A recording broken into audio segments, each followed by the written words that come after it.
de parler des différents intervenants. Merci. Ok. Donc, merci beaucoup, Emmanuel Raymond. Mesdames, Messieurs, membres du comité organisateur de ce forum et sur la crise haïtienne, Mesdames, Messieurs, membres de l'assistance et chers amis des internautes et chers intervenants invités, aujourd'hui, c'est pour moi un privilège de pouvoir lancer ce forum international sur la crise haïtienne en cette date symbolique du 10 décembre. On se rappelle, c'est le 10 décembre dans les années 48 que la communauté internationale a adopté la Déclaration universelle des droits de l'homme, n'est-ce pas? Dans ce contexte, Haïti a joué un rôle majeur. Un rôle majeur d'abord, et notre représentant même au niveau même de l'ONU, il s'agit même du diplomate Émile Saint-Lô. Donc il a été rapporteur de la 3e commission pour la Déclaration des droits de l'homme. Et ensuite, il faut le dire aussi, comme généralement lorsque j'ai des exposés à CESPO Grenoble, parce que donc j'ai fini mon master à CESPO Grenoble, donc je me rappelle l'année dernière, j'ai eu un séminaire sur le droit international public. On devait travailler sur le droit des peuples à disposer d'eux-mêmes. Mais le professeur tout ça, donc, il voulait cadrer le sujet dans un cadre onusien, parce que donc, et dans les textes de droit international public, on sait que donc, à travers la commission de tutelle de l'ONU, donc ce sont les diplomates, bien, les acteurs internationaux qui ont procédé à l'indépendance ou bien à l'indépendance de nombreux États au niveau de l'Afrique. Et surtout, n'oubliez pas que c'est à la seconde moitié même du XXe siècle que de divers pays d'Afrique ont pu accéder à l'indépendance. Et ces pays-là étaient sous administration, étaient sous tutelle. Donc, et du coup, donc, le professeur voulait en vrai donc, valoriser même le travail de l'ONU dans ce contexte. Mais moi, comme étant étudiant et originaire d'Haïti, j'ai dit au professeur, donc j'ai présenté également à la salle tout ça, l'importance même de la révolution haïtienne dans ce contexte même du droit des peuples à disposer d'eux-mêmes, également des droits humains. Parce que donc d'abord, lorsque vous parlez des droits des peuples à disposer d'eux-mêmes, c'est-à-dire c'est la capacité pour l'État de s'autodéterminer.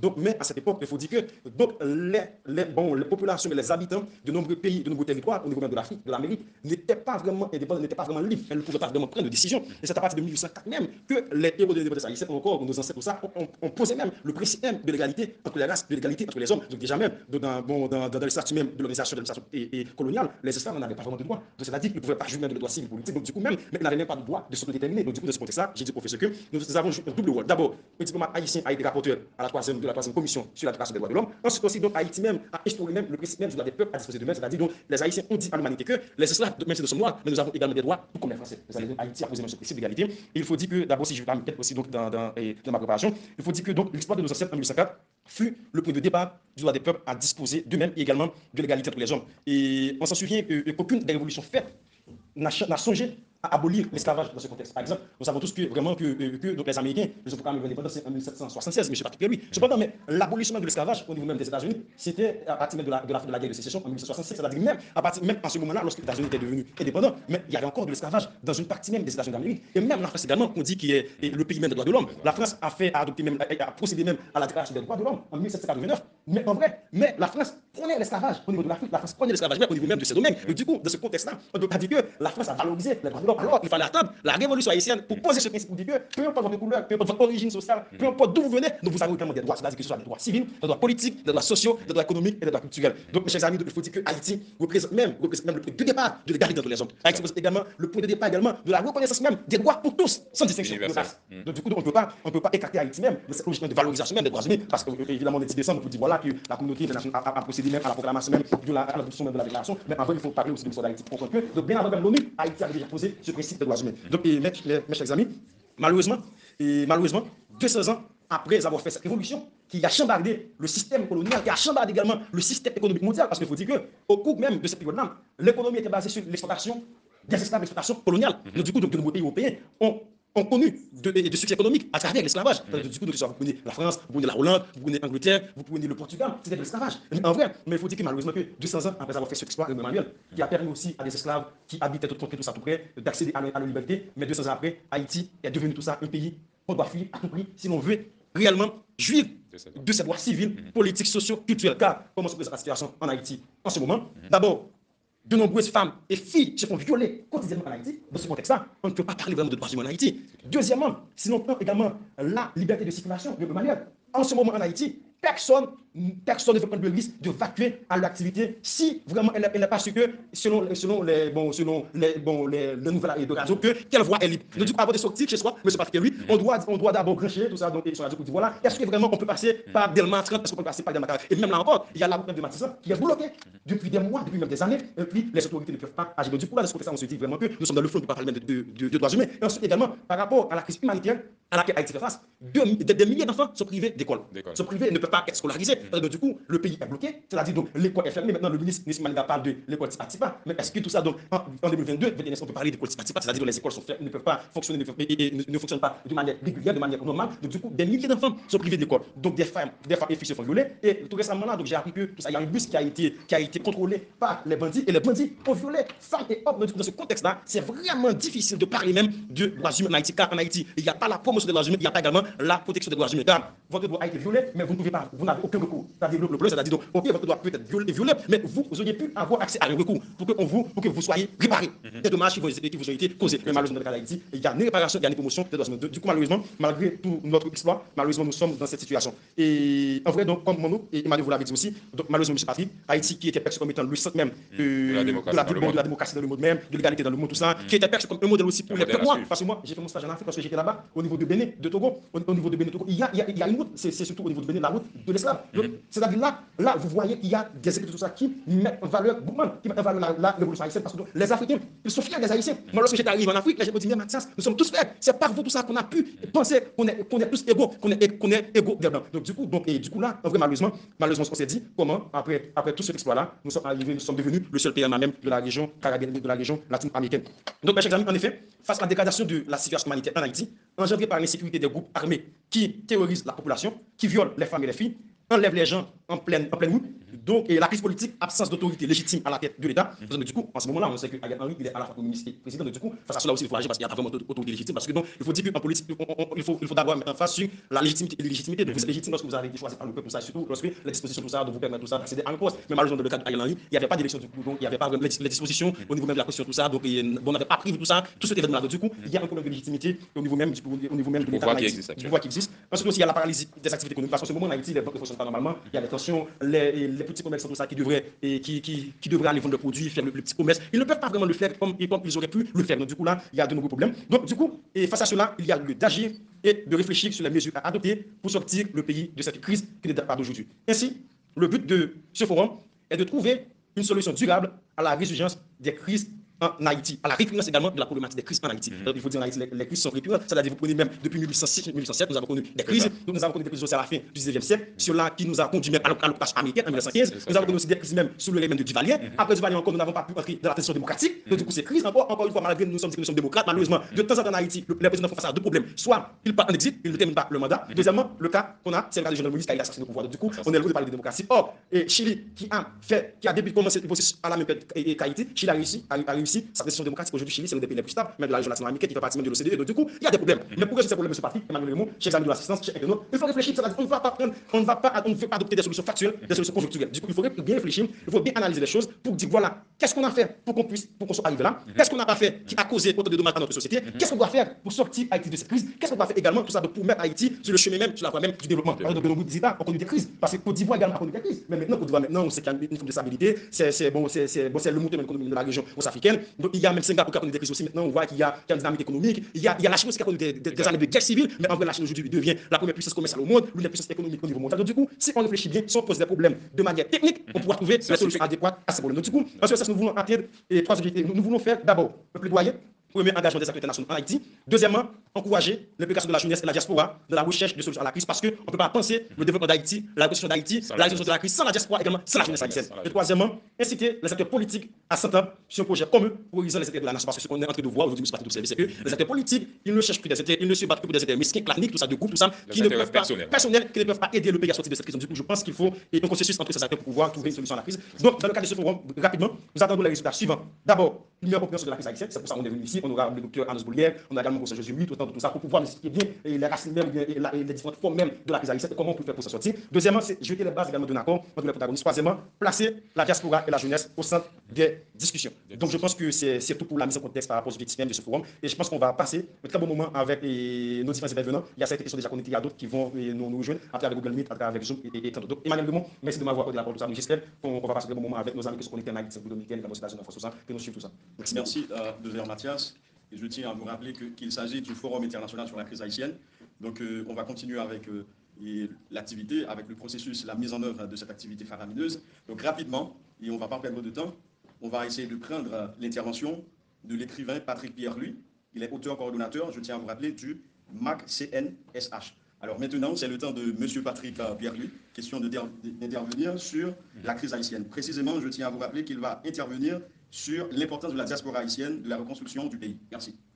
Merci Emmanuel pour cette présentation et merci à Mathias pour cette mise en bouche sur ce que nous devons rappeler l'histoire d'Haïti dans le monde. Résumé très efficace qui rappelle quand même les fondations de la nation haïtienne. Merci encore Mathias. Et donc moi j'ai la lourde charge de vous présenter comment la diaspora haïtienne peut aider à la reconstruction du pays d'Haïti. Donc je participe donc à ce forum ce samedi 10 décembre 2022.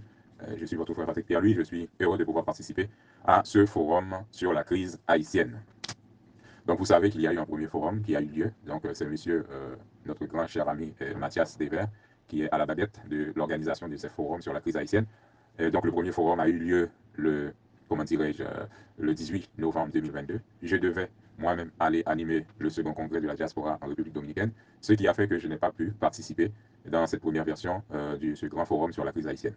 Donc, vous avez l'affiche des personnes qui ont pu participer à ce grand moment. Donc, aujourd'hui, c'est la deuxième version du forum, et avec ces invités que vous voyez là. Donc, je suis votre frère Patrick Pierre-Louis, donc je dois intervenir sur le sujet concernant l'importance de la diaspora dans la reconstruction du pays.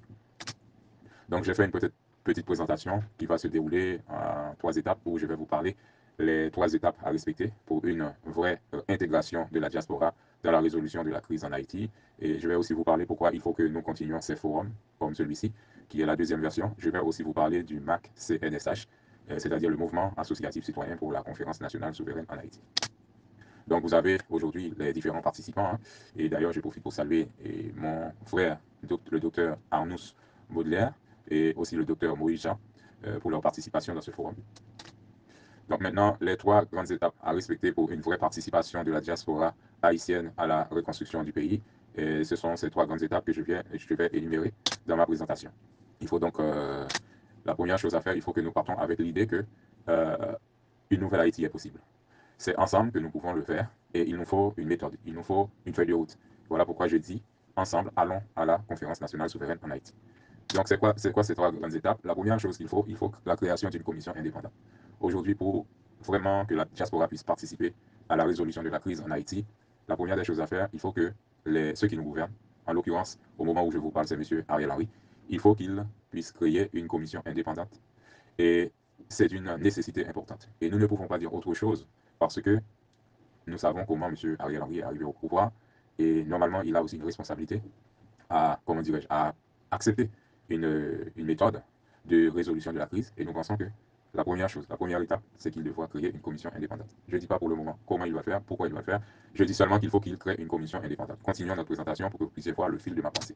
Donc cette commission indépendante doit avoir un objectif. Donc il faut que ce soit une commission indépendante pour quelque chose. En l'occurrence, moi je vais vous dire que la commission indépendante devrait être pour la conférence nationale souveraine en Haïti. Ça devrait être une commission indépendante qui aura comme objectif la préparation et la convocation de la conférence nationale souveraine en Haïti. Pourquoi je le dis? Vous pourrez tout à l'heure me poser la question et je prendrai le temps de vous l'expliquer. Mais dans la présentation, je vous demanderai de retenir que la deuxième grande étape qu'il faut pour une bonne participation de la diaspora dans la résolution de la crise en Haïti, la deuxième grande étape, il faut une commission indépendante de préparation et de convocation de la conférence nationale souveraine en Haïti. Et donc, cette conférence nationale souveraine, cette commission indépendante pour la préparation et la convocation de la conférence nationale souveraine en Haïti, c'est elle qui aura donc à préparer justement la participation de la diaspora haïtienne dans la résolution de la crise en Haïti. Donc c'est bien, il faut retenir ces 3 étapes, sinon effectivement nous pouvons ne plus rien comprendre dans comment nous devons nous y prendre pour résoudre la crise en Haïti. Donc pourquoi ces forums? J'ai parlé des 3 étapes, j'espère que vous avez retenu, c'est important. Maintenant, pourquoi ces forums? Les forums sur la crise haïtienne. Pourquoi? On se pose encore la question. C'est important que nous puissions prendre le temps de comprendre le pourquoi. Le pourquoi, c'est qu'il faut rencontrer les Haïtiens et les Haïtiennes de bonne volonté. Il faut les rencontrer. Il faut rencontrer aussi ceux qui aspirent réellement à voir une nouvelle Haïti émerger. C'est de ça qu'il s'agit. Ce n'est pas tous les Haïtiens qui sont dans la diaspora qui veulent que ça change en Haïti, malheureusement. Ou bien il y en a qui veulent que ça change, mais selon leur petite réflexion. Mais pourtant, nous devons trouver une méthode d'associer vraiment les carrures de la diaspora. Je n'ai pas encore parlé de la composition de la diaspora haïtienne. Je n'ai pas encore parlé des compétences que nous avons aux États-Unis. Je n'ai pas encore parlé des compétences que nous avons au Canada, des compétences haïtiennes que nous avons ici en France. Je n'ai pas encore parlé des compétences haïtiennes qui peuvent être au Chili, au Brésil, en Guyane, Martinique, Guadeloupe. Je n'ai pas encore parlé de ces compétences-là. Mais je vous dis, il faut rencontrer les Haïtiens de bonne volonté qui aspirent réellement à voir une nouvelle Haïti émerger. Je suis Patrick Pierre-Louis. Je vais vous parler de ma propre contribution comme un jeune qui a quitté Haïti en 89, qui est passé d'abord par la Guyane où j'ai fait l'école primaire, j'ai fait secondaire et je suis allé jusqu'à l'université de Kourou. Ensuite, je suis rentré ici en France à l'université Paris 13 où j'ai terminé mon DUT en génie électrique informatique industrielle. J'étais destiné à faire de longues études jusqu'aux études d'ingénieur, mais très tôt j'ai eu des enfants, j'ai dû arrêter les études pour m'occuper de ma vie familiale. Et aujourd'hui, je vais vous parler de ma contribution en tant que jeune haïtien de la diaspora. Donc, je suis Patrick Pierre-Louis, j'ai publié un ouvrage à force de parler sur les réseaux sociaux pour essayer de mobiliser des personnes de la diaspora haïtienne. J'ai fini par publier un ouvrage dont le titre est « En route vers la conférence nationale souveraine en Haïti » qui a été publié en février 2021 aux éditions Le Rétablissement. Je suis en train, à travers cet ouvrage, de aussi mettre en place, et d'ailleurs c'est le but de ce forum, j'espère que vous allez accepter ma contribution personnelle. Mon idée, ce serait que nous puissions créer ensemble le mouvement associatif citoyen pour la conférence nationale souveraine en Haïti. Vous allez découvrir dans les pages suivantes qu'est-ce que je propose exactement et quel est l'objectif de pouvoir vous rencontrer, de pouvoir participer dans ce forum, parce que je suis vraiment quelqu'un de très engagé dans ce combat pour trouver une solution à la crise en Haïti, parce que je suis haïtien, parce que j'aime mon histoire, parce que j'aime Haïti, parce que je pense aussi qu'il y a beaucoup d'Haïtiens qui sont comme moi, qui aiment Haïti, mais peut-être qu'ils n'ont pas un plan, ils n'ont pas une feuille de route, ils n'ont pas poussé la réflexion plus loin, à part effectivement on a un amour émotionnel pour le pays, on voudrait voir le pays changer de paradigme, mais nous avons fait ce travail et nous voulons vous le présenter. Donc, c'est quoi le mouvement associatif citoyen pour la conférence nationale souveraine en Haïti? Comme je vous l'ai déjà dit, nous sommes auteurs de cet ouvrage En route vers la conférence nationale souveraine en Haïti. J'ai quelques exemplaires avec moi aujourd'hui. Je pourrais vous les donner, il n'y a pas de souci. Vous pouvez les recevoir aujourd'hui, les quelques ouvrages que j'ai à ma disposition. Pour ceux qui ne pourront pas avoir d'exemplaires, vous pourrez toujours m'envoyer un texto et moi je pourrais vous l'envoyer par version électronique. Alors je profite pour vous donner mon numéro de téléphone. Mon numéro de téléphone c'est le 07 82 08 07 38. Vous pourrez m'appeler pour que je puisse effectivement vous donner le contenu de cet ouvrage, notamment quand je parle de conférence nationale souveraine. Vous pourrez aller voir qu'est-ce que nous entendons par conférence nationale souveraine dans cet ouvrage. Bien entendu, nous avons dans les pages de cet ouvrage présenté un plan en 24 points, un plan en 24 activités politiques à réaliser, avec une assemblée qui sera une assemblée nationale, et aussi une assemblée qui aura un pouvoir souverain. Donc cette assemblée, justement, le but de ces forums, c'est de pouvoir rencontrer des personnes qui voudront faire partie de cette assemblée. Et quand la commission indépendante pour la préparation de la conférence nationale souveraine sera réellement créée, eh bien, ces personnes pourront justement aller siéger parmi les conférenciers de la conférence nationale souveraine et ils auront en main les 24 activités que nous allons proposer dans cet ouvrage pour qu'ils puissent, en quelque part, sortir Haïti dans cette période de crise terrible qui nous traverse. Je vais donc vous présenter comment nous avons réfléchi à ce mouvement associatif citoyen pour la conférence nationale souveraine. Dans notre esprit, ce sont 24 grandes associations qui doivent s'organiser maintenant au niveau de la diaspora, au niveau de l'international d'une manière générale, au niveau aussi bien sûr de Haïti, les 24 grandes associations et organisations internationales haïtiennes de la conférence nationale souveraine, version Gaston Maungo. Pour la petite histoire, je voudrais vous dire que Gaston Maungo, c'est un Congolais de Brazzaville qui actuellement est en France et qui travaille et qui est en train de militer dans ses ouvrages pour qu'il y ait au Congo-Brazzaville une seconde conférence nationale souveraine. Parce que le Congo-Brazzaville a eu une première conférence nationale souveraine. Et aujourd'hui, il faudrait, selon lui, selon ses écrits, qu'il y ait une seconde conférence nationale souveraine au Congo-Brazzaville pour mettre fin à la période de Sassou Nguesso. Donc, je suis un collaborateur de ce grand monsieur Gaston Maungo, qui a une association qui s'appelle Le Rétablissement, qui est aussi la maison d'édition de mon ouvrage.